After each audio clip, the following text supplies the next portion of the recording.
The sun had barely risen when Adaeze dragged her small wooden table to the roadside in Enugu, her fingers already blackened with charcoal. Her stall was modest, just a metal grill balanced over bricks, a small sack of corn, a bunch of plantains, and a struggling umbrella overhead. But to her, it was life.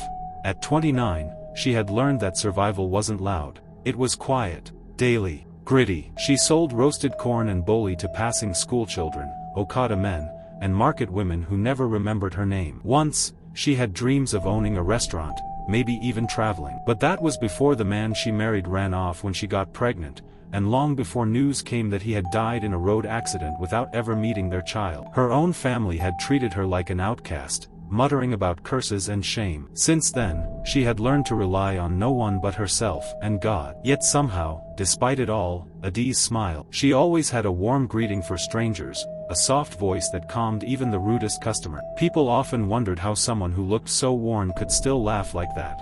But her secret was simple. Samto, her 6-year-old son, with his gap-toothed grin and endless questions, was her reason. Every boli she sold, every smoky cough she swallowed, every insult she ignored, was for him. What she didn't know was that the eyes of fate were watching. And soon, life would change in ways she couldn't imagine. It started on a Tuesday morning, the kind where the harmattan breeze stung your skin and ash clung to your throat. As Adaeze fanned the fire beneath her grill, she caught sight of him again. Same spot, same silence.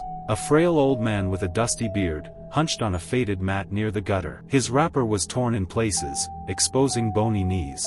His crutches leaned beside him like forgotten sticks, and his eyes, dark, distant, watched the road without blinking. He never spoke, never stretched a hand to beg. He simply was. Day after day, he sat like a ghost everyone else had learned to ignore. But not Adaeze. Something about him stirred a strange ache in her chest. Maybe it was the way he flinched when people passed too close, or how his eyes softened when Samto ran by laughing. That afternoon, without thinking too hard, she wrapped a piece of boli in old newspaper and walked over. "Take," she said simply. He looked at her, surprised, then nodded, murmured, "Thank you."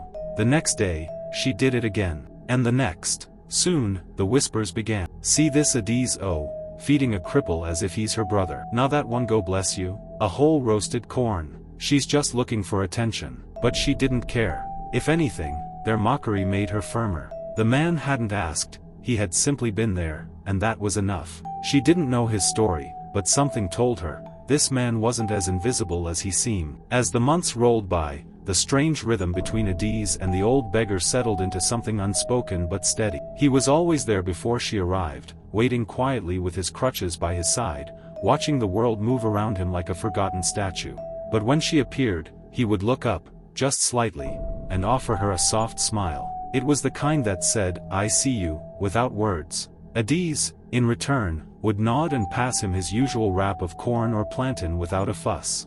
No pity, no drama, just quiet respect. But slowly, their silence grew cracks. One afternoon, while she adjusted her grill, she heard laughter. Real, full laughter. Samto sat beside the old man, listening as he spoke in rich, careful Igbo. Samto frowned in confusion. The man chuckled again, translating. "You can't be running and giving birth at the same time. One thing at a time."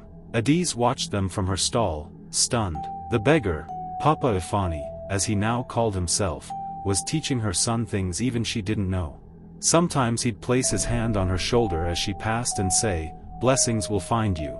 Other days, he simply sat in silence, eyes scanning the clouds like they held secrets. Then one day, out of nowhere, he looked her dead in the eye and said, "Kindness is never wasted." She blinked, caught off guard, then gave a half-smile and shrugged. "Maybe," she said. But something in his tone clung to her for days. The sky turned gray too quickly that morning, like it already knew what was coming. Adaeze had barely finished setting up her grill when a loud whistle sliced through the air. Shouts followed. Uniformed municipal officers stormed down the street, their eyes scanning like predators. "Unauthorized traders. Clear the area," one barked. Before Adaeze could move, a boot kicked her table aside. Her corn scattered across the dusty road, the fire doused in a hiss of ash and smoke. She pleaded, her voice cracking, "Please, this is how I feed my child." But they didn't care. In minutes, everything she owned was in pieces, her tray, her stool, even her umbrella. Gone. She stood frozen, clutching the edge of her torn sack, her hands trembling. People watched from a distance, too scared or too indifferent to interfere. When the chaos died down, Adaeze dropped to her knees, right there on the roadside. The wind picked up, dust blowing into her eyes, mixing with the tears already streaming down her face. Later that evening, her landlord showed up at her room with folded arms and no pity. 3 days, he said flatly, or I changed the locks. She didn't argue. There was nothing left to say. Back on the same roadside, she sat where her stand used to be, knees hugged to her chest. Papa Ifani was there, silent in his corner. He didn't speak, didn't move, but his eyes stayed on her, watching with a quiet that felt heavier than words.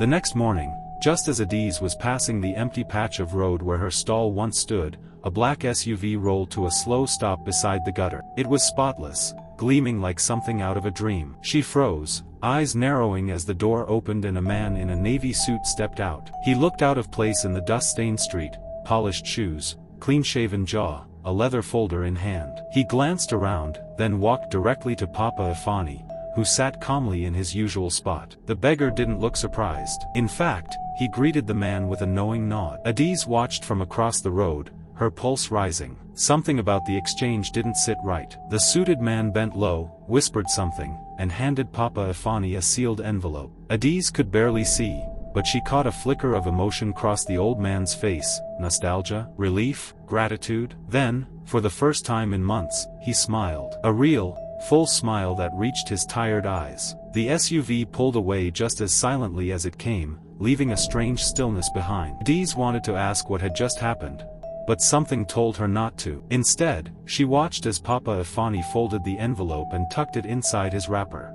The next day, he was gone. Not a word, not a trace. His corner sat empty, and the silence around it felt wrong, unsettling. Adaeze paced, eyes scanning the street. Fear crept in. Had something happened to him? Or, was something finally happening? The envelope had no name, just her address scribbled in clean, slanted handwriting. Adaeze stared at it, heart pounding. It had been slipped under the wooden door of her rented room, resting against the cracked cement floor like something sacred. She turned it over with trembling fingers before opening it. Inside was a single sheet of thick paper. Your kindness lit my soul. Come. Beneath it, an address she didn't recognize. No sender.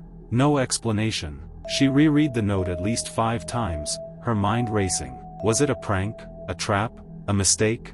And yet, the words stirred something deep in her chest. Familiar, warm, and unsettling. The next morning, before she could even decide what to do, a sleek silver car pulled up outside her compound. A driver in a black cap stepped out and called her name. Madam Adaeze? She blinked, stunned. Yes? Chief sent me. He says you'll understand. Samto tugged at her wrapper, eyes wide. Mama, are we going somewhere nice? Adaeze hesitated for a long second. Every part of her screamed caution, but curiosity pushed louder. She wrapped Samto in her shawl, took one last look at the only home they knew, and got into the car. The drive felt endless. Samto stared out the window, humming softly. Adaeze sat stiff, her palms sweating. When they finally turned into a wide estate road lined with flowers and fountains, her breath caught in her throat. Whatever this was, it was nothing she could have imagined. The garden smelled like wealth, freshly clipped roses, trimmed hedges, water from a silent fountain. Adaeze stepped out of the car holding Samto's hand tightly, her heart pounding as a maid led them through marble corridors and out into a garden that looked like it had been plucked from a movie. Then she froze. There, standing tall beside a glass table beneath a flowering tree, was a man she knew, but didn't recognize. His beard was neatly trimmed, his skin glowing, his wrapper replaced with a flowing white senator outfit and gold-rimmed glasses. Papa Ifani, she whispered. The man smiled gently. That name served me well. He stepped closer, arms open. But my real name is Chief Adaeze. Her knees buckled slightly. She blinked. Chief. He nodded, eyes kind but piercing. Owner of Ease Holdings, and 12 companies across West Africa. But more importantly, a man searching for one honest soul in a world full of masks. Adaeze stared, unable to process. You were never crippled. I was broken, he said simply. Not in body, but in trust. Betrayed by my children, my board, and those I once called family. So I disappeared, into the streets. Not to punish myself, but to observe, to learn, and to find someone, anyone, who gives without expecting. Her mouth went dry. And, you think that's me? I know it's you, Adaeze, he said. You fed me when you had nothing. Now, it's my turn to give you everything. Adaeze sat in stunned silence, the weight of Chief Obiagilu's words settling into her bones like heat. Her fingers curled around Samto's hand, grounding herself in the only reality she could trust. But even that felt like it was slipping into a dream. Chief Obiagilu leaned forward, his voice calm but powerful. You don't know what your kindness did for me, Adaeze. You reminded me that not everyone gives because they expect something. Some give because love is just who they are. She shook her head slowly, still disbelieving. I didn't do anything special. I saw someone who looked hungry. That's exactly why it was special. He reached into a folder on the table and slid it toward her. Inside were house documents, keys taped to the corner, and business papers with her name printed boldly at the top. You now own the Sunrise Fresh Food Mart, he said. Fully stocked. Staff ready. All that's missing is your leadership. Adaeze's breath caught in her throat. Me? Own a business? Obiagilu smiled. Not just own it, build it, grow it. And when you hire staff, choose the ones like you once were. Struggling, overlooked, desperate for a chance. Tears blurred her vision. She looked at Samto, who beamed like the sun itself. And the house? She asked quietly. He nodded. Already yours. Your son will go to the best school. No more sleeping on the floor. No more begging life for scraps. She didn't speak. She couldn't. A miracle had just called her by name. Adaeze didn't remember saying yes with her mouth, only with her tears. They poured freely, as if every buried pain in her heart had finally found release. Samto clung to her waist, confused but smiling, sensing the shift in their world. A week later, she walked into a freshly painted bungalow tucked within Chief Obiagilu's sprawling estate. The scent of new curtains, polished floors, and warm stew from a stocked kitchen filled her senses. For the first time in years, she didn't have to choose between feeding her son or herself. Samto ran barefoot across their tiled floor, shouting, Mama, look, we have a couch. Adaeze just stood by the door, hand over her mouth, whispering thanks to God with every breath. A month passed like a dream wrapped in reality. The food mart opened with bright yellow signage and shelves lined with produce, grains, spices, and goods she had once only dreamed of selling. Customers streamed in, curious at first, then loyal. She didn't forget where she came from. Her first hires were 5 women from her old street, widows, single mothers, and one quiet girl who'd been living under a shed. Every few days, Chief Obiagilu would stop by, dressed in casual kaftan and sandals, a basket of fruit in hand. How's my blessing in disguise today? He'd ask with a wink. And Adaeze, standing behind the counter she now owned, would smile and say, working, sir. Grateful, always. But deep down, she knew, this was only the beginning. 2 years had passed, but Adaeze still woke some mornings thinking it was all a dream. Except now, dreams had names, staff payrolls, supplier invoices, customer queues, and a son who spoke fluent English with polished confidence. Samto now attended a prestigious private school, his backpack heavier with books than worries. He smiled more, laughed louder, and held his head high. Adaeze had become more than a business owner. She was a symbol. Her story, once whispered in markets, now blazed across headlines. The woman who fed a billionaire. Reporters visited the food mart. Customers asked for photos. NGOs reached out. But she never let the noise blind her to her purpose. At a charity dinner hosted by Chief Obiagilu, the spotlight found her. She stood at the podium in a simple but elegant wine-colored dress, hands slightly trembling as the room fell silent. I didn't help because I expected anything, she began, voice steady but emotional. I helped because I knew what it felt like to be hungry, lonely, and ignored. I gave not because I had enough, but because I knew what not having looked like. She paused, eyes scanning the room. It turns out, the heart you feed today might carry the crown tomorrow. The hall erupted in applause, but her eyes found Chief Obiagilu's across the room. He nodded, pride shining through.